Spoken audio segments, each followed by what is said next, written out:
사순절 두 번째 주 수요 예배 자리로 오신 여러분들, 또한 성함TV로 함께 하시는 모든 분들을 환영하고 축복합니다.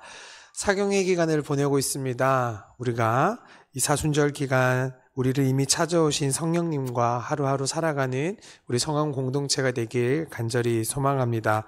우리 먼저 서로 인사하면 좋을 것 같습니다. 3월의 인사말이죠.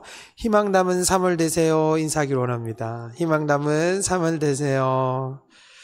네, 이제 이 시간 마음과 정성을 모아 거룩하신 하나님께 예배하겠습니다.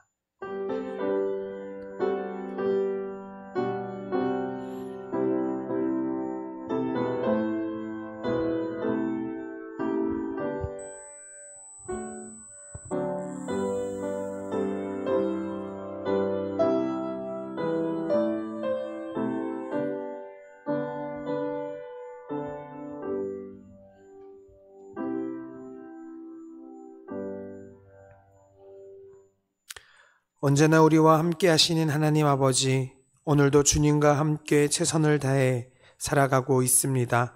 그리고 이 시간 주님께 모든 것 내려놓고자 예배의 자리로 나왔습니다. 주님 기쁘게 받아 주시옵소서. 온전히 홀로 영광 받아 주시옵소서. 사순절 기간입니다. 주님의 사랑을 더욱 느끼게 하시고 사경회를 통해 성령의 함께 하심을 잊지 않는 우리들이 되게 하여 주시옵소서. 거룩하신 예수 그리스도의 이름으로 기도드립니다. 아멘. 다 함께 찬송가 459장 찬양하겠습니다. 찬송가 459장 다 함께 찬송하겠습니다.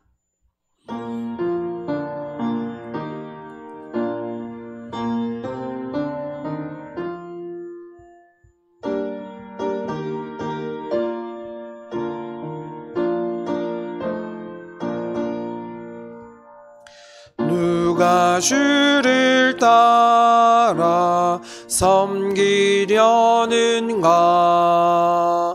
누가 주를 떠나 주만 따를까?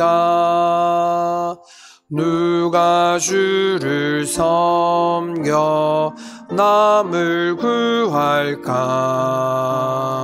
누가 주의 뒤를 따라가려나? 부르심을 받아 주의 은혜로 주를 따라가네. 주만 따르네. 세상 영광 위에 따름 아니요 크신 사랑이네. 주만 따르고 주가 내려주신 은혜 힘입어 주의 뒤를 따라 힘써 하네. 부르심을 받아 주의 은혜로 주를 따라가네. 주만 따르네. 환난 비방 많고 원수 강하나 주의 용사 더욱 힘이 강하나 누가 능히 이겨 넘어뜨리랴? 변함없는 진리 승리하리라. 기쁜 찬송하며 주의 은혜로 주를 따라가네. 주만 따르네. 이어서 144장 찬양하겠습니다. 찬송가 144장입니다.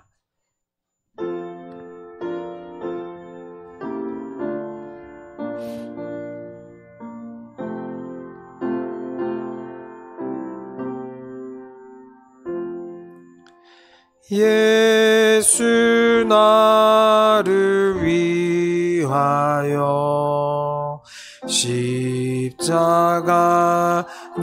질 때 세상 죄를 지시고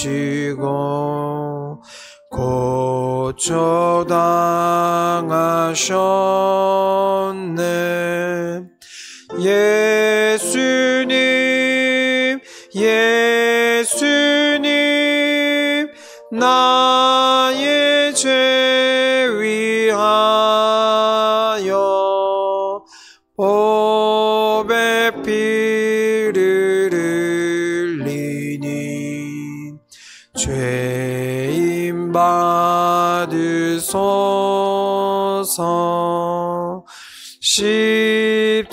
십자가를 지심은 무슨 죄가 있나. 저 무지한 사람들 메시아 죽였네. 예수님, 예수님, 나의 죄 위하여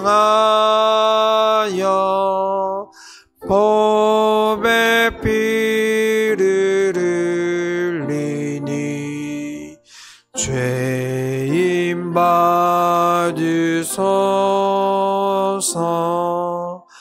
피와 같이 붉은 죄 없는 이가 없네. 십자가의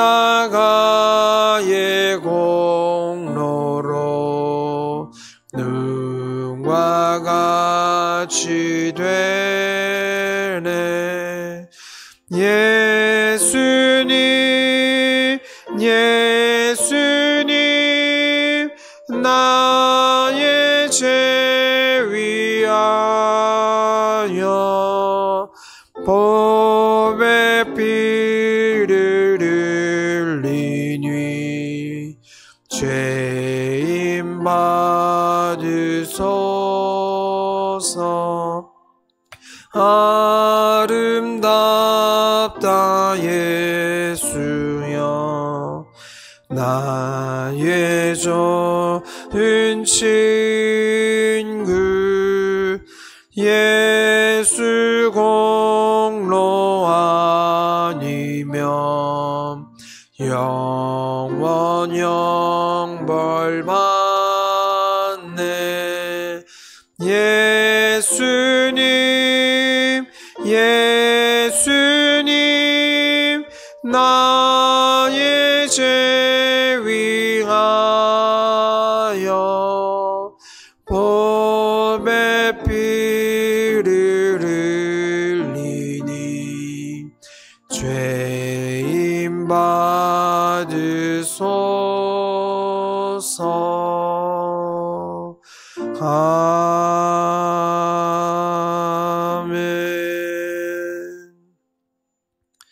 이 시간 깔뱅이 기도로 다 함께 기도드리겠습니다. 오늘은 7번째 깔뱅이 기도입니다. 다 함께 기도하겠습니다. 전능하신 하나님, 지능과 재능이 다른 이보다 뛰어난 자는 있지만 완벽한 재능은 오직 주님의 것임을 고백합니다. 그 어느 누구도 자기 것이라 주장하지 않게 하소서. 우리에게 주님의 은혜로운 자비를 풍성하게 베푸심으로 우리에게 맡기신 재능을 주님의 영광을 위해 사용하게 하소서. 우리에게 맡겨주신 재능은 모두 주님의 것이라고 겸손하고 겸허하게 인정하게 하소서. 술에 취하지 않는 절제를 익히고 과도함을 구하지 않게 하시며 진실하고 참된 지식을 타락시키지 않고 명하신 대로 소박한 삶을 살아가는 법을 배우게 하소서. 마지막으로 이 땅에 속한 것에 안주하지 않게 하시고 진정한 지혜를 구하는 법을 배우게 하시며 주님을 참 하나님으로 고백하며 우리 자신을 드려 주님의 의로움 앞에 무릎 꿇게 하소서. 이 땅에 거하는 동안 주님의 영광을 위해 헌신하고 우리 주 예수 그리스도를 통하여 우리 자신을 성화시켜 나가는 것이 우리 삶의 유일한 목적이 되게 하소서. 예수님의 이름으로 기도합니다. 아멘.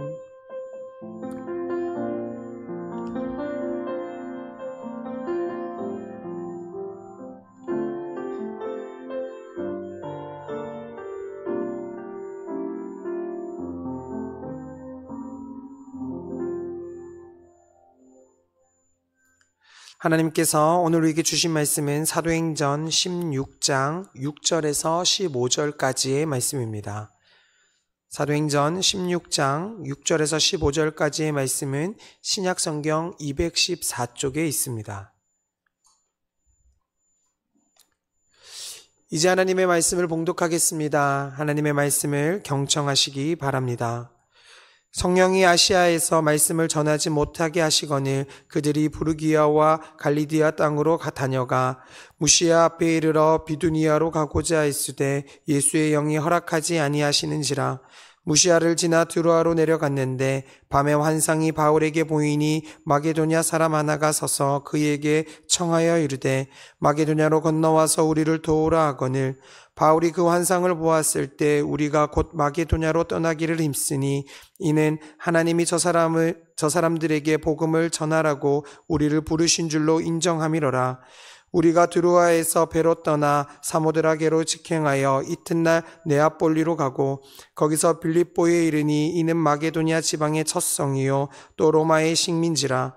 이 성에서 수일을 유하다가 안식일에 우리가 기도할 곳이 있을까 하여 문 밖 강가에 나가 거기 앉아서 모인 여자들에게 말하는데 두아디라시에 있는 자색 옷감 장사로서 하나님을 섬기는 루디아라 하는 한 여자가 말을 듣고 있을 때 주께서 그 마음을 열어 바울의 말을 따르게 하신지라. 그와 그 집이 다 세례를 받고 우리에게 청하여 이르되 만일 나를 주 믿는 자로 알거든 내 집에 들어와 유하라 하고 강건하여 머물게 하니라. 아멘. 이제 목사님께서 하나님의 말씀 전해주시겠습니다. 은혜롭고 거룩한 시간 되시길 바랍니다.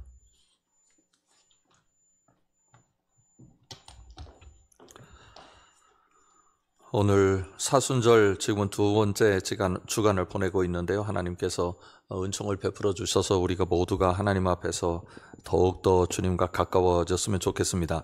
그리고 목요 성경대학 내일 있는데 기억하시고 많이 참여해 주시기 바랍니다. 또 금요일날 한국 기독교 순교자 기념관 탐방하는 순서 있지요. 참여하실 분들 꼭 기억해 주십시오. 그리고 주일 사경회가 주님의 은혜 가운데 잘 이루어질 수 있도록 위해서 기도해 주시기 바랍니다. 어느 때보다도 저는 긴장감이 높아요. 주일날 같은 주일을 보냈지 않습니까? 설교 시간도 뭐 조금 길었는데요. 그럼에도 불구하고 집에 들어가서 완전히 뻗었어요, 저녁에. 그러니까 제가 많이 긴장하고 있구나 그런 생각이 들더라고요. 여러분들께서 기도해 주셔서 은혜 가운데 잘 진행될 수 있도록 도와주시면 대단히 감사하겠습니다. 김순희 권사님 수술 잘 마쳤습니다. 그래서 지금 무균실로 들어가셨어요. 한동안 이제 적응해야 되고 여러 가지 도움을 받아야 하기 때문에 중환자실에 계실 것 같고요. 잘 치료받으셔서 건강하게 회복될 수 있도록 위해서 기도해 주시면 감사하겠습니다. 잠시 기도하겠습니다. 하나님 아버지 감사합니다. 주님께서 은총을 베풀어 주셔서 주님의 은혜로 저희들이 오늘 또 모입니다. 이 모임을 통하여 주님의 마음 더 알게 하여 주시옵고 우리의 생각과 우리의 의지들이 주님의 뜻을 향하여 움직일 수 있도록 인도하여 주시옵소서. 예수님 이름으로 기도드립니다. 아멘. 제가 공식적으로 말씀을 드리지는 않았습니다만 서육모 집사님도 건강이 좀 지금 어려움이 있으셔서 여러분들께서 많이 기도해 주시면 참 좋겠습니다. 잘 회복되고 또 건강하게 믿음 생활 잘 할 수 있도록 도와주시면 감사하겠습니다.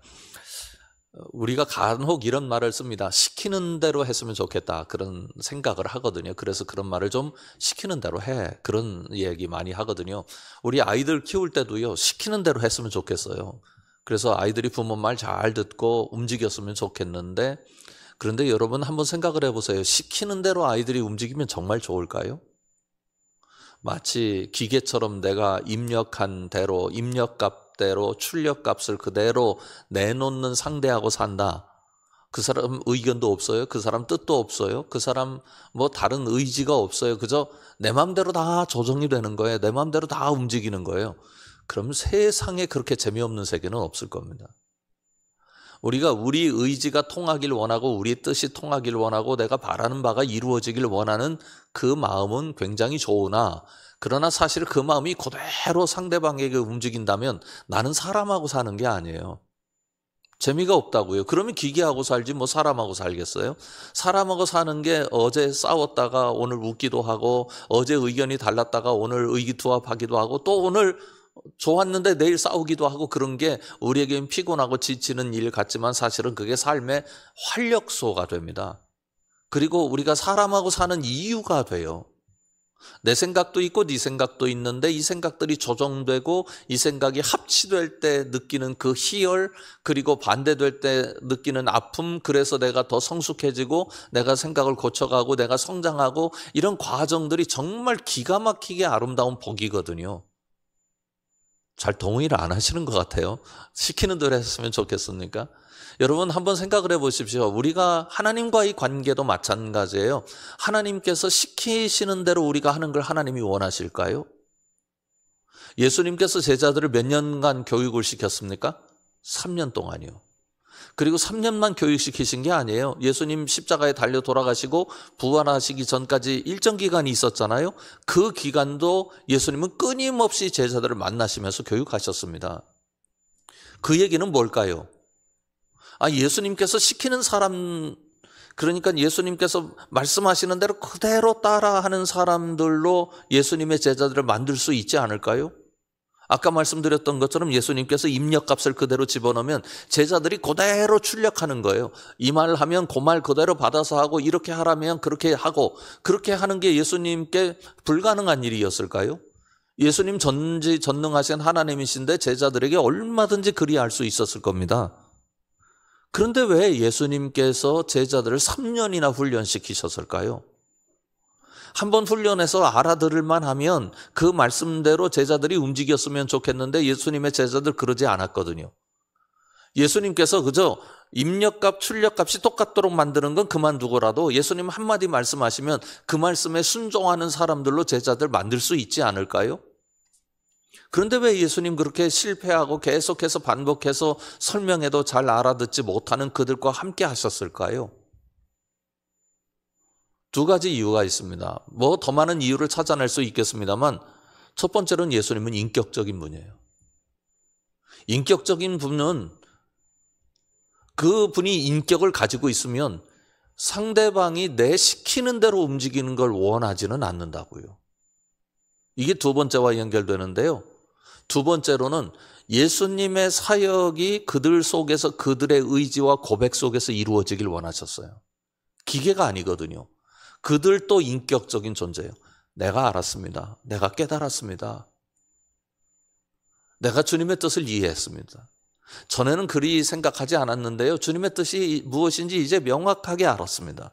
그리고 주님과 관계 속에서 그 뜻을 받아들이는 것을 기뻐하면서 그 일을 감당해내는 것, 그걸 우리 주님은 원하셨거든요. 제자들과 주님과의 관계나 또 예수님과 하나님과 또 바울과의 관계, 그리고 예수님과 우리와의 관계도 마찬가지입니다. 우리 주님은 우리를 강제적으로 떠밀어서 예수 믿게 하시는 분이 절대로 아니에요. 강제적으로 떠밀어서 사역하게 하시는 분도 아니에요. 많은 분들이 그렇게 이야기를 하더라고요. 예수님과 삼위일체 하나님과 기계적인 관계를 원하시는 분들이 상당히 있는 것 같아요. 그러면 정말 하나님께서 기계적으로 여러분들을 만들어주시면 여러분들이 그게 행복한 일이고 감사한 일이 될까요? 절대로 그렇지 않습니다. 하나님께서 인간을 그렇게 창조하지 않으셨어요. 오늘 주신 말씀에도 재미난 그런 이야기가 담겨 있다고 볼 수 있습니다. 6절을 보십시오. 성령이 아시아에서 말씀을 전하지 못하게 하시거늘 그들이 부르기아와 갈라디아 땅으로 다녀가 무시아 앞에 이르러 비두니아로 가고자 애쓰되 예수의 영이 허락하지 아니하시는지라 무시아를 지나 드로아로 내려갔는데, 이렇게 말씀하고 있는데요. 6절을 자세히 보시면 이렇게 됐어요. 성령이 아시아에서 말씀을 전하지 못하게 하시거늘, 이렇게 되어 있습니다. 그러면 성령이 아시아에서 말씀을 전하지 못하게 하셨으니까 바울 어떻게 해야 됩니까? 분명히 바울에게 이방에 나아가서 복음을 전파하라고 그러셨잖아요. 그런데 바울을 성령이 못하게 만들었어요. 그럼 입 다물고 있어야 되는 건가요? 바울이 얼마나 헷갈렸을까요? 가령 예를 들면 너 여기서 전하지 말고 저쪽으로 가서 전해라, 미리 말씀을 하셨으면 그 말씀을 알아듣고 제가 그렇게 하겠습니다, 제 뜻은 그게 아닌데 그렇게 하겠습니다, 그랬으면 좋겠는데 무조건 전하지 못하게 하시는 거예요. 지도를 볼 수 있을까요? 지금 지도를 보시면 이 지도가 아주 의미가 있는 지도입니다. 우선 결론부터 말씀드리면 비두니아로 바울은 가기를 원했어요. 파란색 선이 보이시죠? 비두니아로 가기를 원했어요. 그런데 성령이 막으셨어요. 아시아에서 복음을 전하지 못하게 하니까. 그러니까 바울이 어떻게 되어 있느냐면 부르기아, 갈라디아, 무시아, 이 지역이 아시아 지역 아닙니까 지금? 아시아 지역에 갇혀 있으면서 어디로 갈 수도 없고 말씀을 전할 수도 없는 상태예요. 근데 바울이 어떻게 하고 있느냐면 무시아로 가고 드로아까지 가게 됩니다. 그러니까 바울이 얼마나 답답했을까요? 도대체 예수님은 여기서 전하지 못하게 만드시고 성령을 통하여 그러면 도대체 어디로 가란 말인가? 어디로 갈 건지를 분명하게 이 말씀을 해주시면 좋겠는데 그런 생각을 가지고 바울이 그 자리에서 맴돌았던 것으로 보입니다. 나중에 이제 빌립보로 가게 되죠. 빌립보는 마게도냐 성에 있는 곳입니다. 그러니까 지금의 터키 지역에서 나중에 그리스 지역으로 넘어가요. 그리스 지역부터가 유럽이잖아요. 터키의 이스탄불이 어디냐면 아시아와 유럽의 한 통로 아닙니까? 통관. 그래서 터키 이스탄불은 한쪽은 아시아고 한쪽은 유럽인 아주 독특한 도시입니다. 나중에 그것에 관해서 말씀드리겠습니다만 하여튼 이렇게 돼서 바울이 거기서 방황하는 모습을 보여주고 있습니다. 그런데 성경을 자세히 보시면 이 이야기가 얼마나 재미있는 이야기인지 알 수 있어요. 6절부터 8절까지 말씀을 한번 보십시오. 성령이 아시아에서 말씀을 전하지 그 다음 뭐라고 돼 있습니까? 못하게 하셨다, 그렇게 돼 있어요. 그러니까 그들이 바울 인행이죠. 부르기아와 갈라디아 땅으로 다녀가. 그러니까 돌아다녔다 그 말이에요. 못하게 하니까 말씀은 전하지 못하고 지금 돌아다니고 있는 거죠. 무시아 앞에 이르러 비두니아로 가고자 애쓰되, 뭔가를 지금 하긴 해야 되는데 바울이 방황하고 막 애쓰고 있다는 사실을 알 수 있어요. 그러니 바울은 지금 어디에 생각이 머물러 있느냐면 이 비두니아로 가야 되겠다. 내가 말씀을 전하지 못하지만 그러나 뭔가 변방으로 가야 되겠다는 생각을 가진 것 같아요. 한번 그 지도를 다시 보십시오. 무시아, 부르기아, 갈라디아는 지금 아시아 한 폭판에 있습니다. 그런데 어디로 올라갑니까? 비두니아로 가기로 했었다고 그랬잖아요. 비두니아는 어디예요? 아시아 쪽에서 이제 벗어나기 시작하는 거예요. 그러니 바울은 바울대로 지금 자기 생각대로 움직이고 있고 성령께서는 바울을 막아내시고 있고 하는 과정이 여기에 그대로 담겨 있습니다. 이것을 부정적으로 바라보는 그리스도인들이 많습니다. 아니, 성령이 못하게 하시면 가만히 있어야지 왜 돌아다니고 왜 애쓰고 있는 거야? 라고 생각을 하시는 분들이 많아요. 그런 면도 없잖아 있습니다. 그러나 이 말씀은 매우 긍정적인 메시지를 주고 있습니다. 우리와 주님과의 관계입니다. 이 관계 속에 뭐가 일어나고 있는가? 조정이 일어나고 있습니다. 주님의 뜻은 이거예요. 근데 바울의 뜻은 이거예요. 그런데 여기서 매우 중요한 사실 하나를 기억해야 합니다. 다시 말씀을 보십시오. 7절에 보면 무시아 앞에 이르러 비두니아로 가고자, 그 다음 어떻게 되어 있습니까? 애쓰되. 이 부분이 왜 중요한가? 자, 성령께서 아시아에서 말씀을 전하지 말래요. 그럼 그 다음 단계가 있을 것 아닙니까? 그럼 전하지 말라고 그랬으니까 나는 가만히 있어야 되겠다. 그게 옳은 건가 하는 거예요. 바울은 어떤 사람이에요? 복음을 전파하기로 우리 주님께서 명령하신 사도권을 가진 사람이에요. 지금 바울은 어떤 사람이냐면 복음을 전파하는 사람이에요. 전파하는 사람에게 마땅히 주어진 임무는 무엇입니까? 최선을 다하는 겁니다. 말씀을 하지 말라, 아시아에서 말씀을 하지 말라, 전파하지 말라라고 얘기를 했다고 해서 바울이 넋놓고 있는 게 아니라 바울은 지금 자기 일을 하고 있는 거예요. 그러면 자기 일을 하는 게 왜 중요한가 하면 성령께서 하지 말라고 하셨을 때 바울이 지금 할 수 있는 일을 하고 있는 상태가 되어야 내 뜻과 하나님의 뜻이 만나서 조정이 될 수 있는 상황이 됩니다. 무슨 말씀이냐면 뭘 하지 말라 그랬으면 아니 뭐 시키는 대로 하지 뭐 가만히 있을래. 그래서 성령께서 이거 하라라고 시키셨어요. 그러면 시키셨으면 그 뜻을 받아들이면 이 사람은 나중에 어떤 사람이 되느냐면 늘 가만히 있는 거예요. 왜요? 내가 해봐야 소용없다는 생각을 가지고 있고 그냥 하나님이 대신해 주길 원하는 사람이 돼요. 이게 신앙의 왜곡입니다. 심각한 질병입니다. 기도 꽤나 열심히 한다는 분들이 계세요. 근데 그분들 중에 위험한 분들이 있어요. 나는 아무것도 하지 않고 기도만 하는 거예요. 이건 매우 위험해요. 하나님은 우리와 그런 관계를 원하시는 분이 아니에요. 내가 애쓰는 거예요. 나의 길이 있어요. 그런데 하나님께서 이 애쓰는 사람에게 뭘 선물로 주시냐면 깨닫는 선물을 주세요. 깨닫는 게 뭐냐면 아 이거였구나. 깨달아야 될 거예요. 하나님이 시켜서 시킨 대로 나는 아무런 의지 없이 하잖아요. 그럼 이건 내 거 아니에요. 하나님이 역사하시는데 그 역사를 받아들이는 우리의 그릇은 뭐냐면 아무것도 하지 않는 게 아니라 하나님을 향하여 내가 할 수 있는 일을 끝까지 감당하는 거예요. 그때 하나님의 뜻이 딱 들어오면 그걸 깨달아지면 이게 내 삶을 지탱하고 변화시키고 능력 있게 하는 놀라운 역사가 되는 거예요. 우리가 성령의 역사도 지금 살피고 있습니다만 예수님께서 제자들에게 무슨 말씀을 하셨느냐면 기다리라 그랬어요. 기다리라고 할 때 그들이 넋놓고 그냥 가만히 기다렸습니까? 뭘 하고 있었습니까? 모여서 찬양하고 기도하고 힘썼어요. 힘썼어요.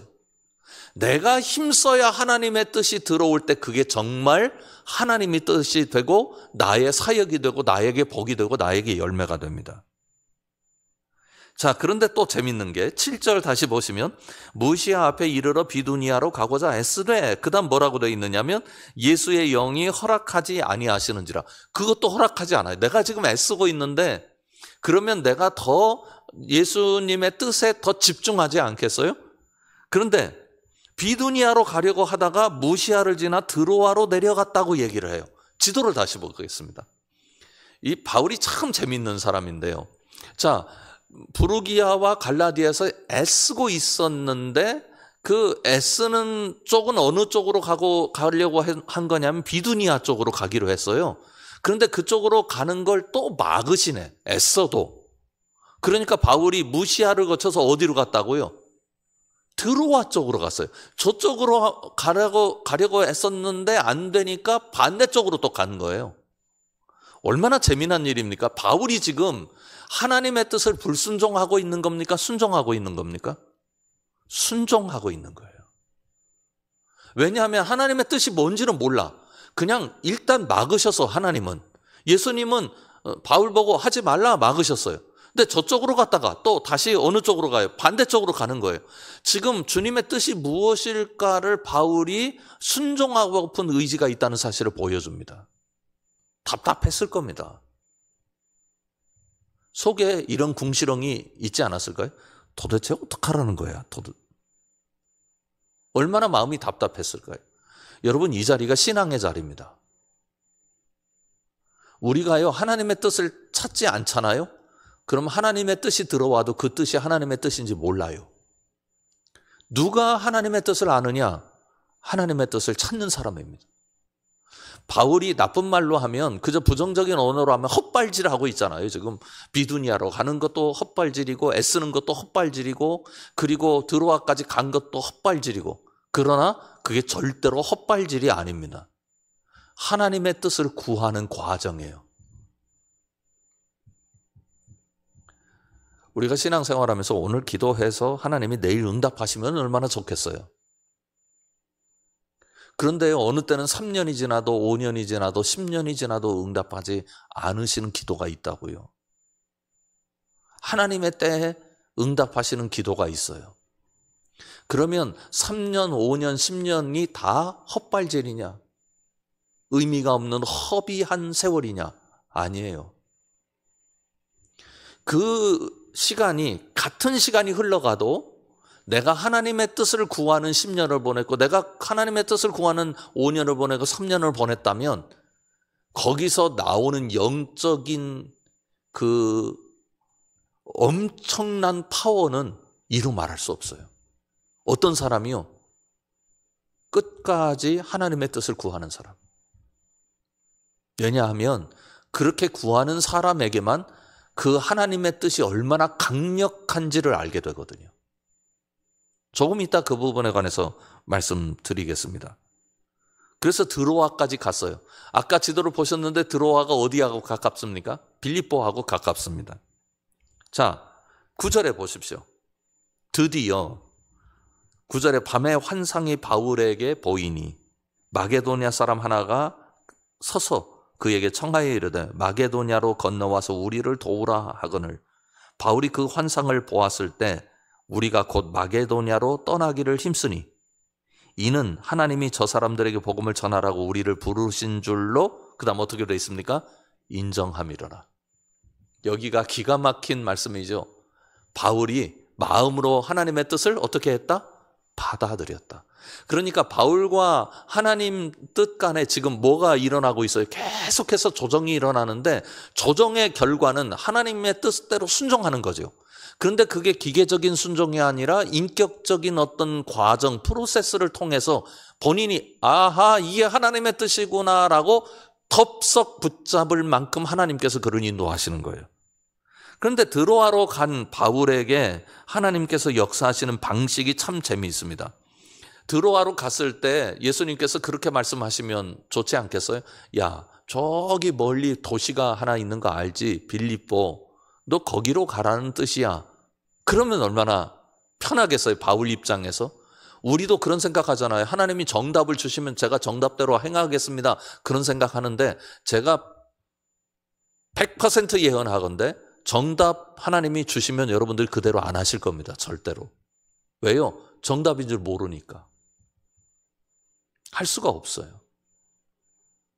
빌립보 지역으로 들어가라. 그렇게 하나님께서 예수님을 통하여 그렇게 일을 하시지 않으셨어요.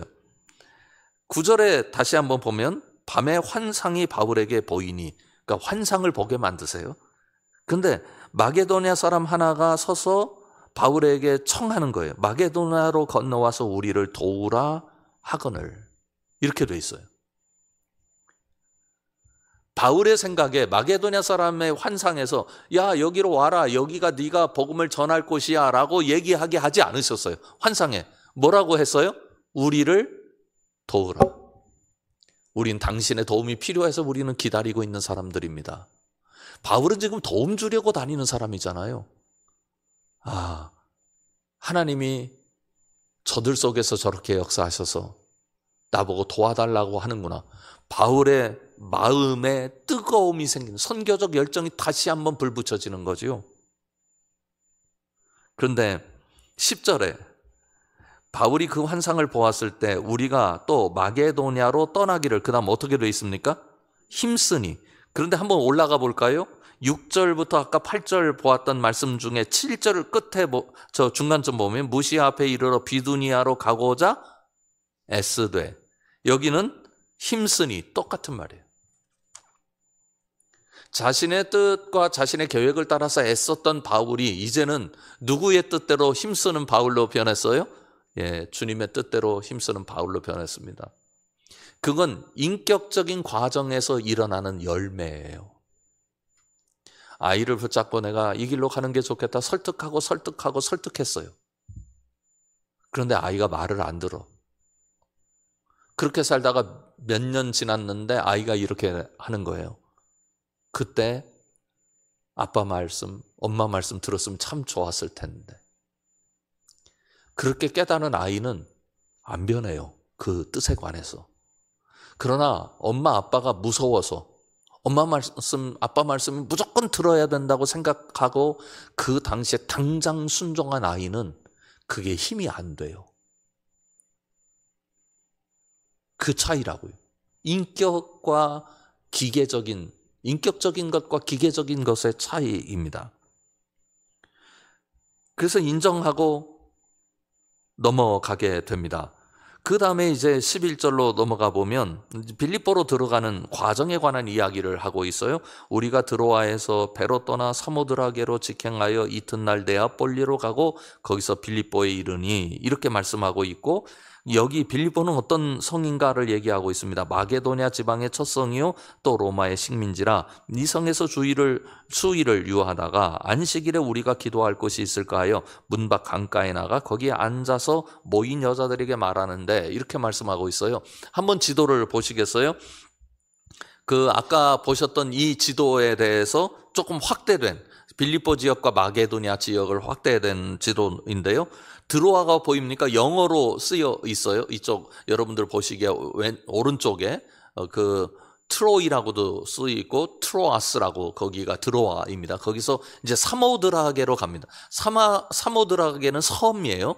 그래서 거기서 네아폴리로 들어가고 네아폴리에서 빌립보로 들어갑니다. 이 지역을 뭐라고 하느냐면 마케도니아, 지금도 마케도니아 공화국이 있는데 마케도니아 지역이라고 말하는 겁니다. 여기로 들어가게 됐습니다.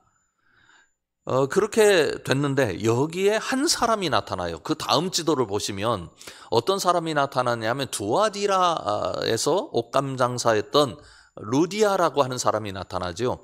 두아디라는 아시아 지역에 있습니다. 아까 보셨던 지도 중에 터키의 서부죠. 서부의 중간쯤에 있는 도시예요. 두아디라 성이 저렇게 크지는 않아요. 여러분들이 보시기 쉽게 제가 크게 표시했는데 조그만 도시입니다. 이곳에서 빌립보까지 가게 됐어요. 그러니까 이분은 떠돌이 장사꾼이라고 하는 것을 알 수 있고 상당한 힘이 있는 장사꾼이다 하는 것을 알 수 있습니다. 왜냐하면 여러분, 이 장사는 보통 힘으로 되는 게 아닙니다. 조그만 가게 하나 운영하는데도요, 내 열정을 다 갈아 넣어야 그게 운영이 되지. 그런데 이렇게 돌아다니면서 이주하면서 그 당시에 장사하는 사람들은 엄청난 사람들이었어요. 요즘으로 말하면 아주 상당한 기업가라고 말씀드릴 수 있겠습니다. 그런데 이제 바울이 안식일에 그 빌립보 성의 한 곳에 갔어요. 그 기도할 곳이 있는가 해서 문 밖 강가에 나갔는데 거기 여자들을 발견했다. 그런데 14절, 우리 14절 한번 같이 읽어보겠습니다. 14절 보겠습니다. 시작. 두아디라 시에 있는 자색 옷감 장사로서 하나님을 섬기는 루디아라 하는 한 여자가 말을 듣고 있을 때 주께서 그 마음을 열어 바울의 말을 따르게 하신지라. 바울이 그곳에 가서 설교를 하는데, 요즘 말로 하면 설교를 하는데 루디아라고 하는 한 여성의 반응이 생겼어요. 그 전에 바울이 보았던 환상이 뭐였습니까? 여기 와서 우리를 도우라. 그러면 우리가 누구로 보였을까요? 루디아와 그 일행들. 바울이 여기서 깨달은 게 뭐였을까요? 내 뜻보다 하나님의 뜻은 먼저 움직이고 계시는구나. 결국은 내가 가는 길은 하나님께서 원하시는 길이어야 하는구나를 깨달았을 거라고요. 그런데 그 길에 대해서 바울에게 안내할 때 너 딴 생각하지 말고 내가 시키는 대로만 해. 거기로 가. 물론 하나님께서 어느 때는 시키는 대로만 해라고 말씀하실 때가 있습니다. 그러나 그것은 특별한 경우에 그렇고 대부분의 경우에 하나님은 마음이 스스로 정해질 때까지 기다려주시는 분이에요. 여러분, 베드로에게 마지막 내 양을 먹이라라고 말씀하실 때 기억하십니까? 몇 번 질문하셨어요? 3번이요. 베드로야, 너 나 부인했지? 그런데 이젠 내가 시키는 대로만 해. 그렇게 말씀하지 않으셨다고요. 베드로야, 나 네 마음 알고 싶어. 너 나 사랑하니? 물으셨어요. 배신한 후에 예수님을 부인하고 철저히 망가진 상태에 있는 베드로의 바닥 속에 있는 그 마음을 위로 끌어올리신 거예요. 한번 생각을 해보세요. 베드로가 예수님을 3번 부인했습니다. 그의 자존감이 완전히 뭉개졌잖아요. 그런데 베드로가 예수님을 미워해서 부인한 게 아니잖아요. 여전히 사랑하는 마음이 있는데 그 당시에 용기가 없었어요. 그 당시에 그걸 딛고 일어날 만한 마음의 힘이 없었다고요. 그러니까 도망가는 차원에서, 그리고 너무 못난이가 되어서 정말 인생이 이렇게 바닥을 칠 수 없을 정도로 자존심이 완전히 뭉개진 상태에서 예수님을 부인했다고요. 그런데도 저 바닥에는 예수님 사랑하는 마음이 여전히 있잖아요. 예수님은 못나고 그리고 예수님을 부인한 그 정말 어리숙한 한 인생을 베드로에게서 보신 게 아니라 아직도 마음 바탕에 사랑이 남아있는 그 베드로에 집중하셨어요. 너 나 사랑하니? 왜요? 베드로의 마음을 움직이셔야 하니까. 베드로가 마음으로 주님 앞에 나아오길 원했으니까. 그러니 바울을 그렇게 뭔가 과정을 통해서 거기로 인도하시고 그곳에서 루디아를 만나고 루디아가 바울의 말씀을 듣고 아멘 하게 되고, 그럴 때 바울의 마음속에 얼마나 놀라운 감동이 있었을까요? 15절은 이렇게 쓰고 있습니다.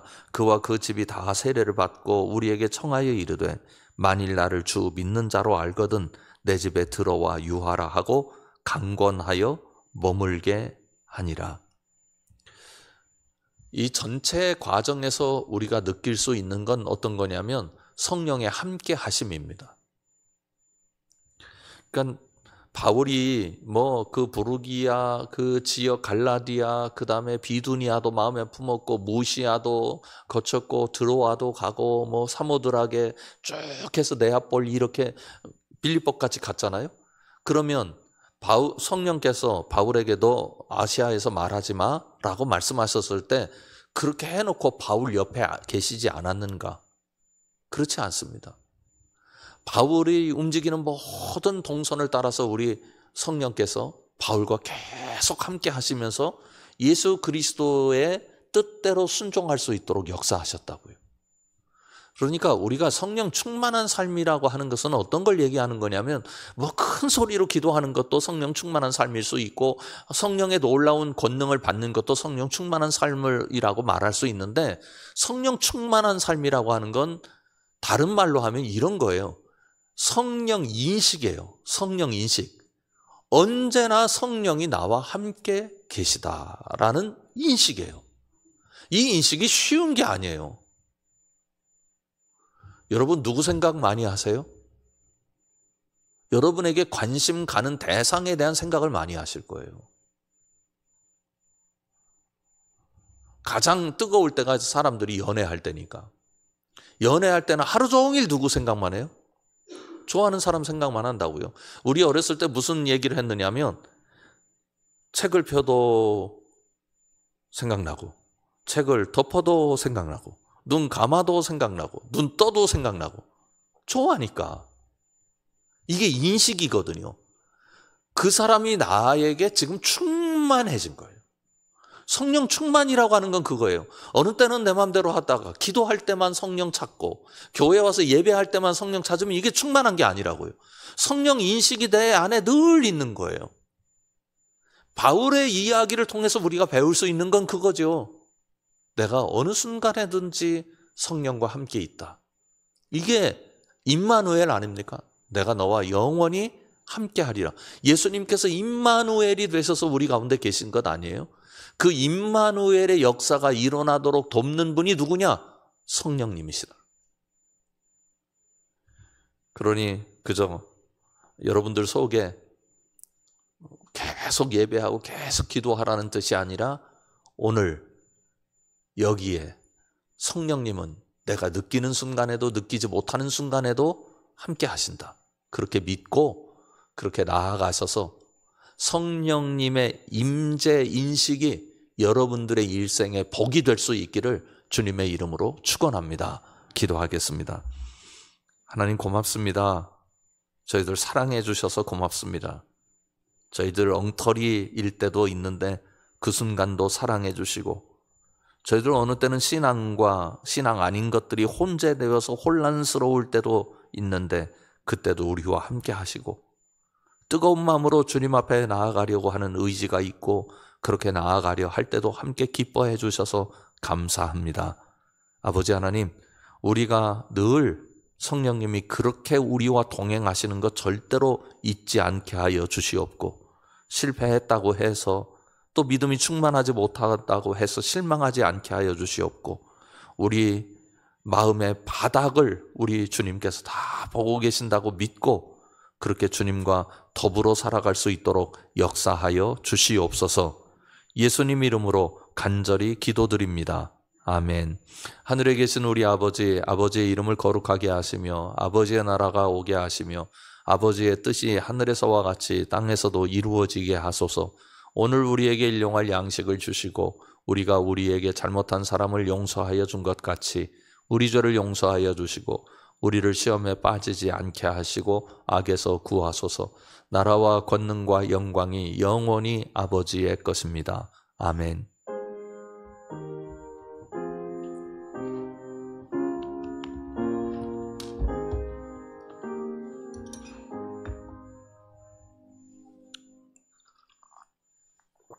이상으로 마쳤습니다.